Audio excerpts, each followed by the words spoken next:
PUBG ना खेलने देने से नाराज 16 साल के बेटे ने अपनी मां की गोली मारकर हत्या कर दी। इसके बाद मां के शव के साथ 3 दिन घर में रहा। 10 साल की बहन को भी धमकाकर घर से बाहर जाने से रोके रखा। शव सड़ने से बदबू फैली तो सेना में अधिकारी पिता को खुद फोन करके बताया कि मां की हत्या कर दी है। पिता की जानकारी पर मंगलवार रात पुलिस ने शव को घर से बाहर निकाला। खबर में आगे बढ़ें उससे पहले आप हमारे इस पोल में हिस्सा लेकर अपनी राय दे सकते हैं। मूल रूप से वाराणसी के रहने वाले नवीन कुमार सिंह सेना में जूनियर कमीशन्ड ऑफिसर हैं। उनकी पोस्टिंग पश्चिम बंगाल में है। लखनऊ के पीजीआई इलाके में यमुनापुरम कॉलोनी में उनका मकान है। यहाँ उनकी पत्नी साधना 40 साल अपने 16 साल के बेटे और 10 साल की बेटी के साथ रहती थी। बेटे ने मंगलवार रात अपने पिता नवीन को वीडियो कॉल करके बताया कि उसने मां की हत्या कर दी है। उसने पिता को शव भी दिखाया।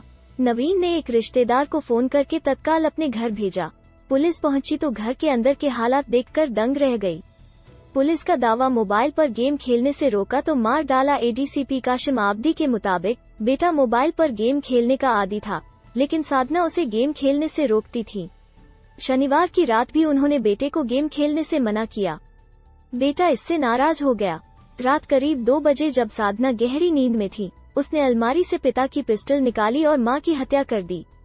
इसके बाद बहन को डरा धमका कर उसी कमरे में बंद कर दिया।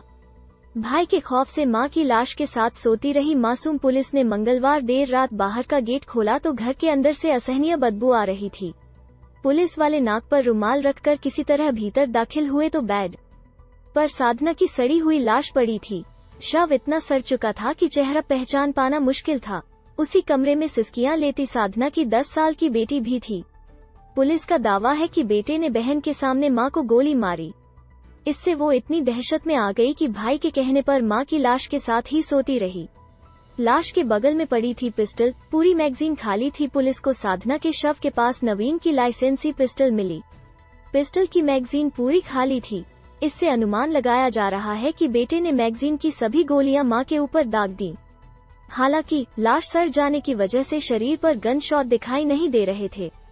पुलिस ने बेटे से काफी पूछताछ की, लेकिन उसने कितनी गोलियां दागी बता नहीं पाया। इसके लिए पुलिस पोस्टमार्टम रिपोर्ट का इंतजार कर रही है। बर्थडे वाली रात मां बेटे की लड़ाई हुई। दूसरी ओर पुलिस का यह भी कहना है कि साधना किसी बात से नाराज होकर बेटे को लगातार प्रताड़ित कर रही थी। अक्टूबर में बेटे का जन्मदिन था। बर्थडे की उसी रात बेटे ने मां की कोई ऐसी शिकायत पापा से की, जिसे लेकर दोनों में बहुत विवाद हुआ। इसके बाद से साधना लगातार बेटे को प्रताड़ित कर रही थी। घटना से 2 दिन पहले 10,000 रुपए चुराने का आरोप लगाकर बेटे की बेतहाशा पिटाई की थी। तभी उसने मां की हत्या करने की सोच ली थी।